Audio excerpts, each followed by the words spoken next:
speaking of Stephen A. Smith, he was on Carmelo Anthony's podcast 7 p.m. in Brooklyn with Carmelo Anthony. He was also going on his podcast criticizing Jasmine Crockett. Champ, I think we know all the details. We'll provide more details to the audience. I know you will. I'm just going to keep it real short and quick with Stephen A. Smith. He talked about how Jasmine Crockett needs to watch her tone, especially when she's talking about the president, and claiming that what she was doing was not work. Then you also went on Carmelo Anthony's podcast, the 7 p.m. podcast, and you talked about the situation with LeBron, how you don't like LeBron's ass, not even a little bit. It's, once again, it's everything that the First Lady, Michelle Obama, said about him and ESPN. How it is reality TV, how it's like the Real Housewives of Atlanta or Keeping Up with the Kardashians or any other reality television show you can possibly think of. Stephen A. Smith, look, the more I listen to him talk, he's starting to sound an awful lot like Jason Whitlock. Sorry, that's just how it is. I'm just gonna say it. I don't have a problem with Stephen A. Smith talking politics or anything else, but to Roland Martin's point, because I watch Roland Martin, I'm sure you watch Roland Martin, brilliant brother. If you're gonna go on the air and actually talk about politics or any other shit, Stephen A., please at least do some homework and some research. The problem I also have with it is that not just him, because obviously he is a journalist. No matter how huge a celebrity he is, still in all, you are a journalist, Stephen A. You're supposed to report the facts, the truth, be honest, fair, objective. You're supposed to have integrity. But nowadays, Stephen A., how are we supposed to take you seriously when you keep going on podcasts talking about with LeBron? Clearly, I believe he's just doing that for his brand, his revenue, his attention. And ESPN obviously does not have a problem with it because it seems to me ESPN behind the scenes, we don't care. We're going to let Stephen A. do and say whatever he wants because it's generating ratings, revenue. And that's unfortunately how it is, champ. It's kind of like when people say we're so done with the 90s. That's how it is with journalism nowadays. The real actual reporting of journalism.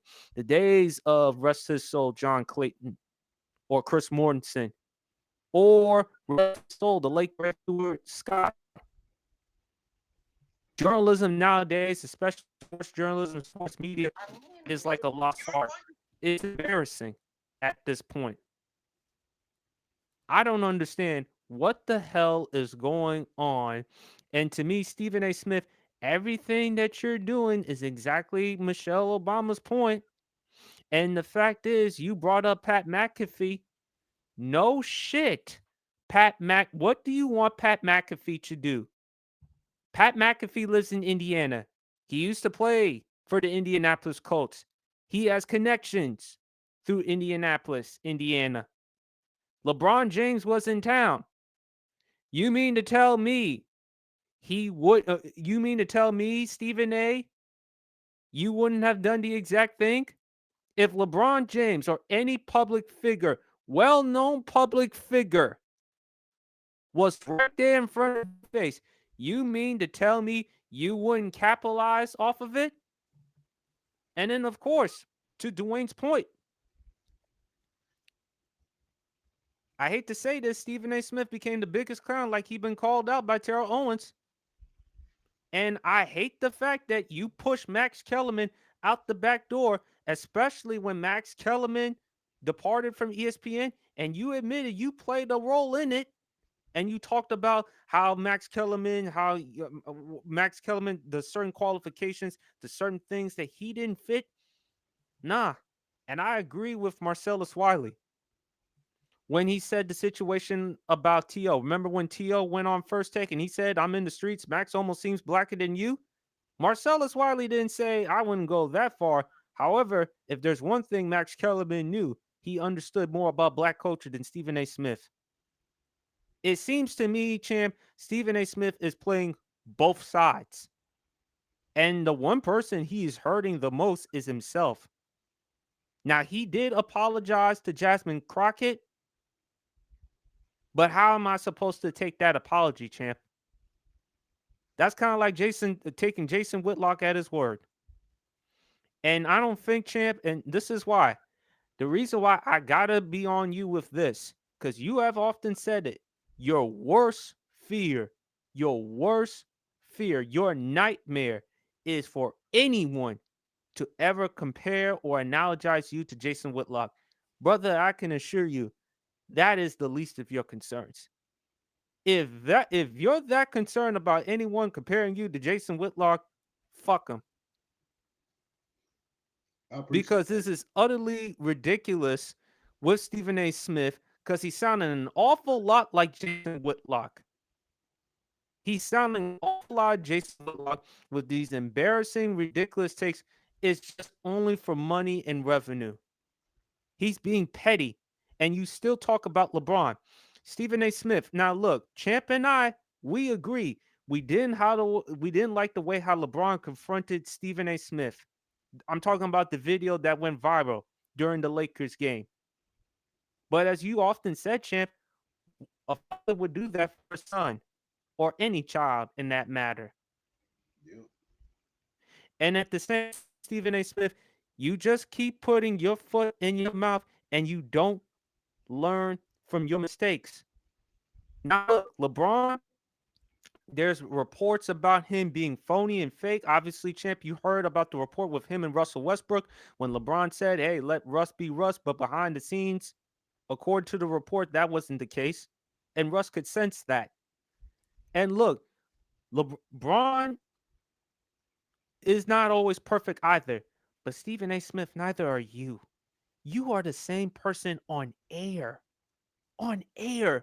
that falsely claimed that LeBron James did not attend the late great Kobe Bryant memorial. You apologize. You did do that, but you're a journalist. You would have stopped to think, is this something I really want to say on the air? Because not only it's not true, why is that relevant? Because your emotions, your feelings are getting in the way. Everything that Michelle Obama said about ESPN being a reality show, and the reason why you responded, Stephen A., to Michelle Obama that way, because you know deep down inside, whether you'll admit it or not, it is the dead honest truth. Everything Michelle Obama said was true. And again, for her of all people to make that type of statement, and again, I am not saying that Michelle Obama doesn't know sports, because usually you hear that from Barack Obama. But for her, of all people, to make that type of statement, that is astounding to me. Stephen A. Smith, all I just wish for you to do moving forward is do your homework, do your research, be fair, be objective. To I don't know if anyone should take you seriously because clearly it just tells me you're only interested in the money and the revenue. Not every money is good money. Not every money is good money. And I've had a lot of respect for Stephen A. I still respect and admire his hard work, but nowadays he's becoming a laughing stock. And he's becoming something that he really doesn't want to be, which is Jason Whitlock. And again, the reason why I stress that, Champ, is because you've often said that is your worst fear. Champ, I can assure you again, that will never be something that you need to be concerned about. Because whether you have a big platform or not, you're always fair, you're always honest, you always report the facts, report the truth. And I just think with Stephen A. Smith, he doesn't always report the facts. He doesn't always do his homework and his research. And perhaps he should take a page out of Brian Windhorst's book.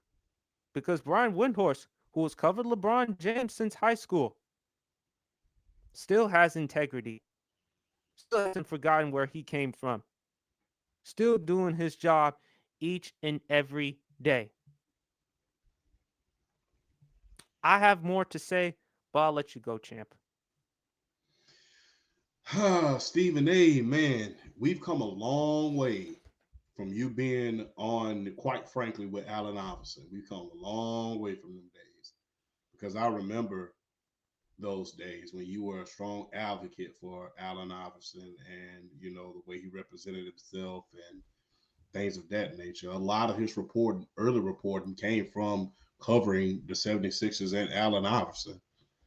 So we've come a long way from the days of, quite frankly, and Allen Iverson.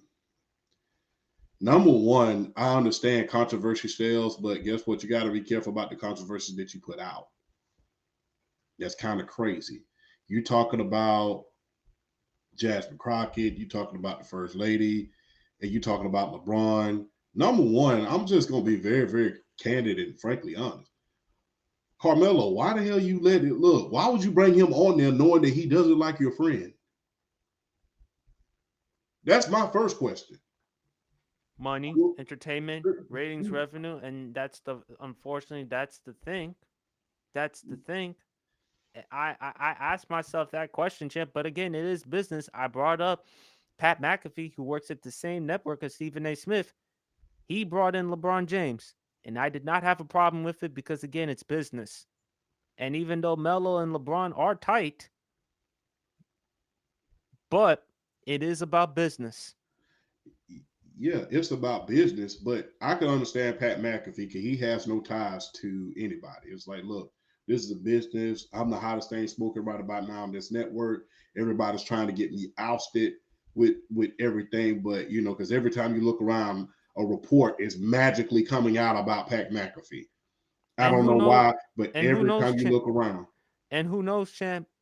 Given their relationship, who knows? Maybe Melo may try to bring LeBron on his pod to actually speak about it. Again, what I'm just saying is pure speculation. We don't yeah, know what could happen. So, yeah, I understand it's business or what have you, but I'm not finna look. If somebody has a problem with you or one of my guys, then you got a problem with me. And I know that's not, I know this is a business world. Everybody want to talk about money, money, money, but you can't have a problem with one of my guys, and I'm gonna invite you on my platform. That's just me.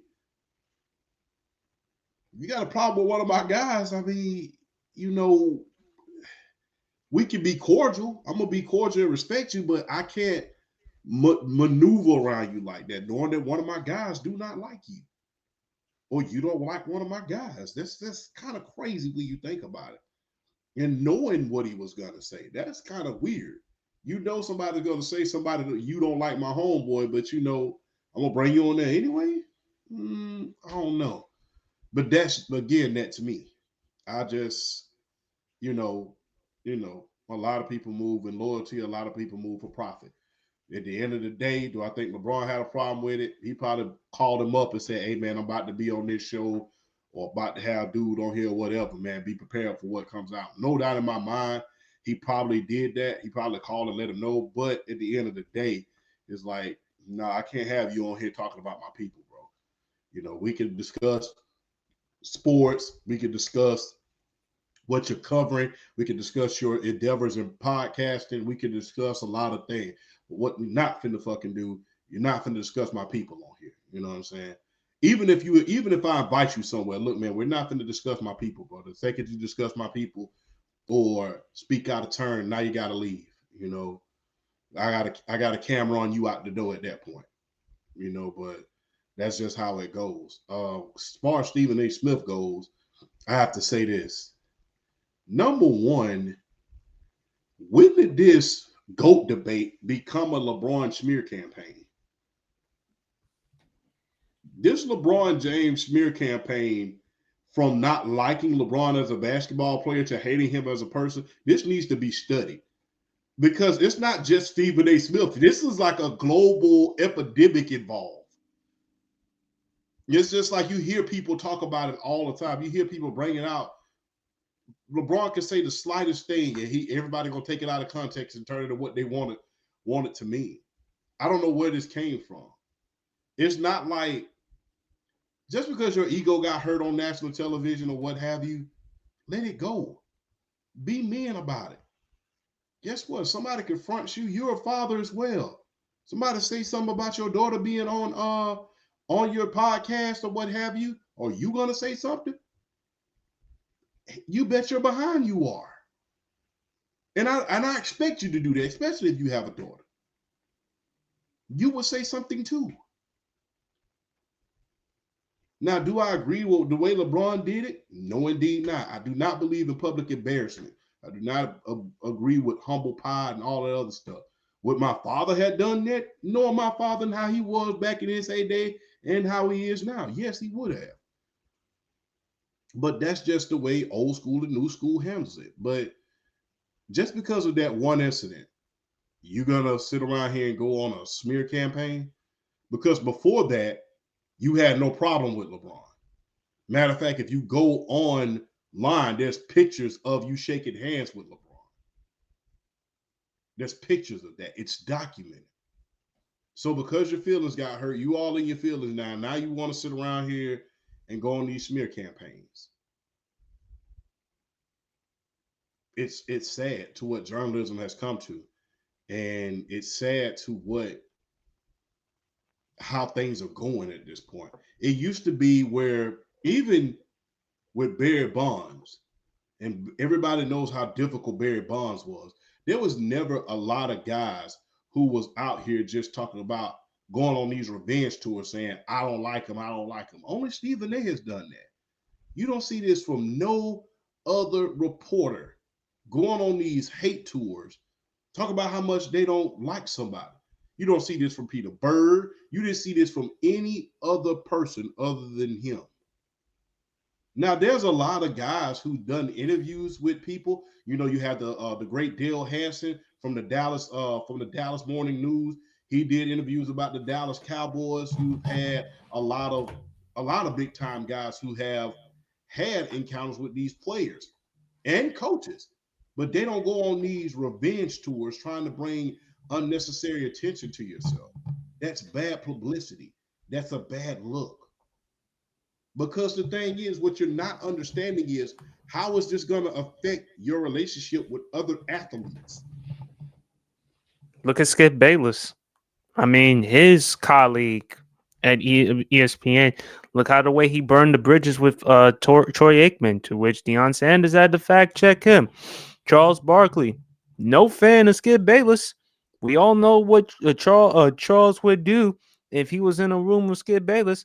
I won't go any further. Yeah. We already Chris know about the Carter. DeMar Hamlin tweet, what he Chris said about Carter. Dak Prescott.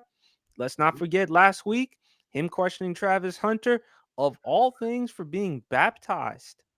But the Yeah. thing is, Chip, it seems to me journalism reporting is a lost art, and we're more interested in hot takes. Sometimes you and I are interested in hot takes. I am interested in hot takes. I know sometimes you are, not all the time, but sometimes. But that's the problem nowadays. We're so consumed with hot takes than actual facts and reporting. We're more interested in what we want to believe than the actual reporting. Stephen A. Smith, you're being petty, more than petty. You sound like an absolute fool. I mean, it's embarrassing to listen to you talk. And the more you talk, the more you continuously put your foot in your mouth. So I'm like, you gotta really learn, you gotta really be aware of what you're going to say. If you're gonna talk about politics, if you're gonna talk about certain things, and just listening to Stephen A. Smith talk about politics, he doesn't have no fucking clue to what he's talking about. He doesn't. He has no fucking clue to what he's talking about. It's an absolute embarrassment to listen to him talk about politics. I mean, that's as bad as Nick Fuentes calling Jason Whitlock a token. Like I said, I'm trying to be nice when it comes to Stephen A, but it's embarrassing because it's like, come on, man. Do your research about stuff, man. You're not here. Look, I would never tell anybody to shut up and dribble, shut up and report, or what have you. But at least have some substance to what you have to say. I Have mean, if some your ass is substance. gonna go on the air and talk, at least do some research or something. Look, I'm no political expert. But if I'm gonna talk about politics, I'm gonna have to do my absolute best to do research. We do our research. And look, it is exhausting to do all that research and stuff, but at the same time, we don't want to embarrass ourselves in front of the public. Yeah, And but I mean, even if he apologized, champ, to Jasmine Crockett, to which he did, how are we going to believe? Okay, Stephen A. Moving forward, we expect you to be different. We expect you to be fair and honest. I mean, in the words of Maya Angelou, when someone shows you who they are the first time, believe them. yeah, And he hasn't learned from his mistakes. And you often said the definition of insanity is doing something more than once and expecting a different result. ESPN won't hold him accountable because if they did, they would tell him, listen, if your ass is going to go on the air and speak about this type of stuff, you might as well do some homework and research. If ESPN actually cared about morals and ethics, they would tell Stephen A. Smith to do that. a lot of guys who left, who took the Skip Bayless, Jason Whitlock, just to name a few, who took that route. Do you see where they are right about now? They're not an We asset to anybody but ESPN. Then that's what a lot of a lot of these networks, they're gonna do just enough for you to just say, hey, go, we're gonna let you do what you want. But when that contract run out, hey, yo. But look, do your research and look, we're the way that sports is now, we're not in the sports business anymore. We're in the story business. We're not in the sports business anymore. We're in the story business. And sports now is about the next big story. What's the next big story? Who's the next big story? How we're going to evaluate the next big story. I mean, it's not about. I remember when 50-point games and 10 rebounds was enough to get you on the morning news. It was enough to capture the attention of the audience. It was enough to capture the imagination. It was enough. But nowadays, we've moved so far from that as far as journalism is concerned. I believe that that's no longer enough. I remember that if during garbage time, if SGA would have done that back in like 95, that would have been front page news. Everybody would have been talking about that game. Everybody would have been talking about Steph Curry's game. Sports has relatively changed due to the advent of social media. Everybody wants to be the first now. Everybody wants to be right now. Everybody wants to be the person that say that I was right about now. Everybody wants to be the person who says I was right about this. I was right about that. And that's what changed the sports industry forever. It wasn't social media. It was the need to be right. It was the need to be first. It was the need to be in the thick of it at just the right time so you could get your claim to fame. That's what it's about now. We're no longer in the sports business. We're in the story business right now. It gets the story. The sport itself used to be enough, but nowadays, you want to get people talking. You got to have some drama. You got to have some chaos. You got to mix a little bit of that little extra in there. You got to mix the R word in there a little bit. You got to mix a little bit of everything up here. It's no longer about sports. It's the story business. Like I stated, right now is the best time to be a journalist at this point. You're in peak seasons. You got so much to talk about. You great got, things to talk about. yeah, NBA, NFL. the I World mean, you got, Series is going on. You got the collective bargaining agreement that's going on in the W right now. You but have, unfortunately, this yeah, you have Coach Sandy. Coach Sandy from the New York Liberty just won a championship just last year. She got let go by the New York Liberty, and she is the new head coach for the Toronto Tempo. And we all know that when they're good, Toronto is one hell of a market when it comes to basketball. That's the reason why the Toronto Raptors are still there to this day. That's the reason why Drake is a super fan to this day.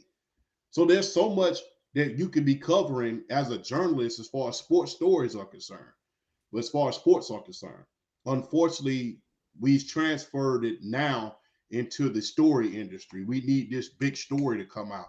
That is how come the NBA now during garbage time right about now it's not enough to have these high scoring games. It's not enough to have these early success. It's not enough for Steph Curry to be having an MVP caliber type of game. It's not enough for us to say, hey, what is it going to mean to Steph Curry's legacy if Jimmy Butler and company can deliver another championship? This will be his fifth one. What will it be saying? It's not enough now. Everybody wants to be invested. Everybody wants to have a little bit of drama to it. Everybody wants to have a little bit of chaos to it, which is the wrong way to go about it. Like I stated, I think even 10 years ago, that 55-point game by SGA would have been enough. It would But it have been wasn't. front page news. The fact that The Al rematch, Horford, yeah, the yeah. fact that Al Horford held Jokic to 3 of 14 would have been front page news. Aaron Gordon scoring 50 points. Steph Would have Curry been scoring front page 42 news. points. Anthony Edwards scoring 41 points. There's, to your point, Chip, sorry to cut you off. There are so Yeah, many things to talk about positively. And unfortunately, once again, controversy sells. And at some point, Champ, yeah, controversy does sell. But when does it get to a point where it's enough? Are we going to continuously go by controversy? I mean, look, champ, look with the WNBA, there were so many things that we could have discussed before injury. Nafisa Koya was on pace to win the MVP. Had not been for injury, she was heading down that way. We could have talked about Asia Wilson's turnaround. We could have talked about several different things, but instead you want to talk about a battle between Angel Reese and Caitlin Clark. And it seems like to me, how much how much more controversy do we really need? Are we really that desperate as the public to be consumed by controversy? And the fact of the matter is, champ, I hate that we give people our flowers when they're no longer here. Because when they're no longer here, it's so quick. We're so quick to give them their flowers. Why can't we just give it to them while they're still here? yeah, I agree. And the thing is, look, you got to think about the difference between back then and now. Back then, talent was what mattered. Talent, pure talent. The most talented guy or the most talented woman, the most talented they got the most attention. That's the reason why Larry, Magic, Wayne Gretzky, a lot of these players got their flowers during the time where they did because talent was the ultimate elevator. It was the ultimate elevator. And it showed in every aspect of it. You had to have a certain level of talent in order to make it to in order to make it to the highest level of platform. Nowadays, you have to be the most controversial. We see it every day on TikTok, us being content creators on TikTok. We see guys who I see guys who know sports better than I do. And guess what? I'm like, this dude, and the dude will only have 6,000 followers, but I'm seeing him on my algorithm just spitting facts. Like, man, you are spitting right about now. You only got 6,000 followers? Let me share a video or something. But you see these very, very controversial guys who don't know what the blank they're talking about. And it's just like, dude, how do you have that many followers when you don't know what you're talking about? You sound like a fool. And everybody knows you sound like a fool, but yet everybody follows you. Nowadays, There's certain content creators that shall name nameless. We know certain content creators. I think you know who I'm referring to, champ. That say a bunch of incoherent shit, but still get their views because the bottom line is, hey, we love their personalities. Hey, we love the fact that they're outrageous, they're flamboyant, they're loud, they're outspoken. And that's just what it is. And the thing is with Stephen A. Smith, he'll continuously sell because he is a loudmouth. He'll say the type of stuff that's going to piss off a lot of people. And my thing is, I don't want to be known for that. If I'm known for being, like you said, champ, you defend Russell Wilson all the time because Russ has this perception of being corny. And also, too, on the side, I'm digressing. I love his response to Sean Payton. Love that response. And look, Sean Payton, you brought that on yourself by continuously bringing up Russell Wilson And instead of appreciating what you have as a quarterback in Bo Nix, I thought it was both unfair to Russell Wilson because he's moved on. He's with a different team. He hasn't said anything negative about you. He's handled it with class and dignity. Meanwhile, you still continue to take pot shots at him. And I also hate it for Bo Nix because I'm afraid, is this something that he's going to do sooner or later to you, Bo Nix? But back to Stephen A. Smith, champ. Like I said, there are other content creators that we know that say a bunch of crazy shit and they get their clicks and they get their views. And I think it's unfair, but they love it. And that tells us, as the public, that just tells us how bad we are. Because I thought we're about facts and truth and proof, but we're not interested in that. We're interested in what we want to hear, what we want to see, because that's what sells. And look, champ, I'd rather be like I am as a content creator. May not always do the best type of job as a podcaster or content creator. I'd rather do what I'm doing right now than to be what Stephen A. Smith is doing. Yes, Stephen A. Smith makes a ton of money. Yes, he has a huge platform. A lot of major networks have invited him. Fox News, ABC, he, other podcasts he's on, other shows that he's on.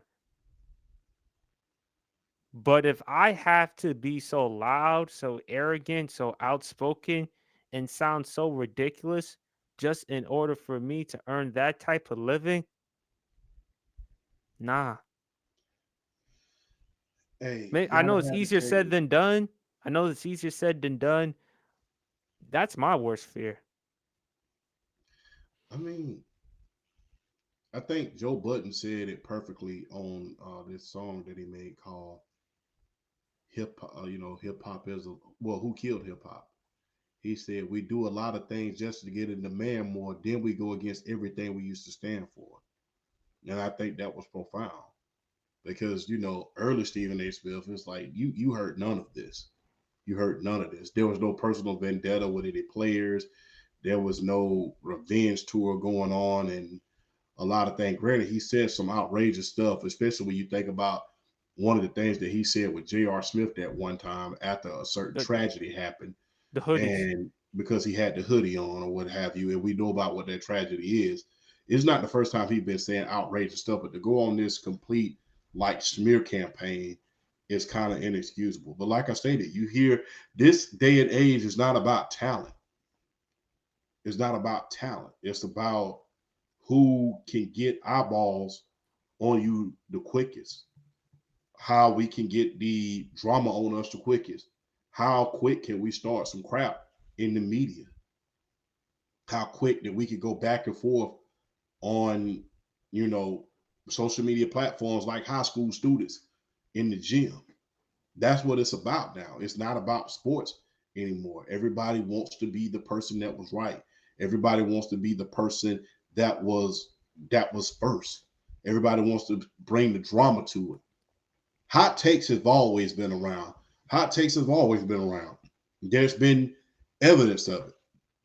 There's been evidence of sports reporters picking the underdog for a good up and coming season. There's been evidence of sports reporter having saying that okay, this guy's been a bust so far, but this is going to be his breakout year, and they go out there and do it. There's been evidence of that throughout the history of sports. The hot take just didn't start last week or with social media. This has always been going on at a certain point, and I hate that it gets called that. But hot takes was back even in the 90s. Even back in 91, nobody had my Falcons picked to go to the playoffs that year. We came out, we won, we went to the playoffs, even beat the Aints on the way to a matchup with your Washington Commanders, in which they end up beating us back then. So the hot take is nothing new. What's the new part of it is everybody is so quick to want to be right about a certain point. You not want to admit your mistakes. You not want to do anything. You doing corny jokes and stuff like that, man. Did you see did you see Kendrick Perkins? Oh, for God's sake, Patrick. That was funny because you can see how God bless Mrs. That was some straight up God dumbass bless shit. Mrs. Duncan because she was flat out embarrassed. That was some straight up dumbass shit by Kendrick Perkins. She was embarrassed. I feel bad for Mrs. Duncan, a fellow Georgian, because she was flat out embarrassed. She didn't even say anything. But nowadays, and I understand you have to put your personality into it, much like I put my personality into this, much like I wear the silly hats, I wear the black t-shirts, I wear the wave caps, I wear the turbans, I But wear a that's lot never of stuff in order to but bring that's never attention. but that's never compared to Chip, that's nothing compared to Stephen A. Smith making a complete ass out of himself. Again, you have to look. I'm not saying that part, but you do stuff in order to attract your viewers. It's just like, what is he going to wear today? What is he going to do today? That don't mean Like you go like make a for real, legit. I'm wearing an ECW sweatshirt as you can see right here, ECW. But Yeah, again, I'm targeting to an audience that loves ECW, loves wrestling, just like yeah, you targeting an audience by wearing the Cartman hat. But yeah. with Stephen A. Smith, yeah, we understand who you're trying to target, but brother, you are a journalist, a reporter. Mm-hmm. At the end of the day, yes, it's about entertainment, but it's also about the facts. Remember, how did you get into this business? By being a reporter, coveraging, reporting the facts, reporting the truth. And when you going on the air and saying all this dumb stuff, it's obviously you've been living under a rock because you don't know what the fuck you're talking about. So my thing is with Stephen A. Smith, look, you apologize regarding Jasmine Crockett, but if you're gonna go on the air and talk about Jasmine Crockett or talk about politics or talk about anything else, please do some research. Yes, and that goes back to Otherwise, what I just said. otherwise you're gonna have Roland Martin getting on your ass all the time. Yeah, but it goes back to what I just said though. It's not the story that brings you in. It's the dumb stuff and it's the hot takes that bring. Now I'm not even gonna say hot takes. It's the outrageousness that brings you in. That's what the thing is. I want to say something so outrageous that it's gonna force you to pay attention to me. It's no longer about sports. It's saying something so outrageous to bring you in. Like I stated, we stopped being in the sports business a long time ago. Nowadays, it's about the entertainment value of it. And you can see it with everything that we watch. You can see it with everything that we watch on television. Look at the highest rated shows that we have on television. None of these shows are really teaching us nothing anymore. None of these shows are really educational anymore. You really can't learn. When I was a kid, the most popular show was Bill Nye the Science Guy. When I used to go home, I used to want to watch that show because I wanted to learn something. Nowadays, rather than feeding knowledge into ourselves, we want to feed a bunch of dramatist bull jive. That's the thing. We would rather watch Zeus Network in order to see people fight all the time. We would rather watch the Kardashian to see what kind of trouble Kanye was going to do. We would rather see a lot of that That's our stuff. problem. And the That's our thing is, problem. and that's what I'm going to. A lot of that is the reason why a lot of the audience buys into what Stephen A. Smith said. It's not about learning something anymore. When I used to watch Stuart Scott, I learned something. I used to take notes on what he was saying. Why? Because I wanted to be able to reference what he said when I said it in school. When John Clayton said something, I paid attention. And guess what? Google is free now. You don't have to go to a library and look in the encyclopedia for the next 2 hours in order to find out something like we used to back when we was young. It used to be if you wanted some information, you had to go to the library, you had to get out them index cards, you had to go find it, and you had to go get up that big old book and sit it on the desk in order to find the information. It's really quick to find it now. But the problem is people don't want that information. They want to hear something that they want to hear, whether no matter what side of the spectrum that you're on. They want to hear a bunch of drama. They want to see a whole lot of bull drive. They want to see something occur. They want to see this big happening, and they want to be able to say, well, I was right about that situation. That's what sports has become. It has become more reality TV rather than sports journalism, and that is a problem. And like I stated, you can see that through the TV shows that we are watching. And you can see that even through wrestling. Remember when kayfabe, even in the early 2000s, was a big thing. Now, not so much. It's more reality TV. Everybody's in the reality TV business. Everybody wants that one big thing that's going to get your eyeballs on something. Everybody wants to see this one big drama filled thing that's going to grab the attention of the audience. That's why journalism suffers at this point, because people are not trying to learn and educate themselves about the history, about the stats, about the analytics of the sport. They're looking more towards the drama of the sport. That's why you hear a lot of conversations. You're not hearing any conversations about Steph Curry about last year, how if he wouldn't have got hurt, how if he wouldn't have got hurt. The Warriors You're would have not, had a chance to at least make it to the conference yes, finals or the you're not finals. talking about the fact that he has a chance this year after that 40-point game and things of that nature. You're more talking about an interview that you saw during the off season more so than that. You're not talking about that anymore. That's But where we are in unfortunately, champ, sports. That's where we are in social media. That's where we are in but society. but unfortunately, champ, I don't see it going down anytime soon. And it's just really, I'm afraid when someone that we love and we admire and respect, when they're no longer here with us, we're gonna give them their flowers, him or her their flowers. And instead, I just feel like we should just take the time to just appreciate the moment and just go from there. And it's sad. So, like I said, um, Stephen A. Smith, just please do your homework if you're gonna go on the air. If your ass is gonna go on the air and talk about politics or anything, please at least take the time to do some research. And the thing is, Stephen A., if you're gonna continuously go on this type of rant with LeBron or NBA players, how much more athletes, how much more people are you gonna alienate? Because regardless if your platform is gonna be hard for you to get interviews with people because they're starting to know your true colors or they already know your true colors. So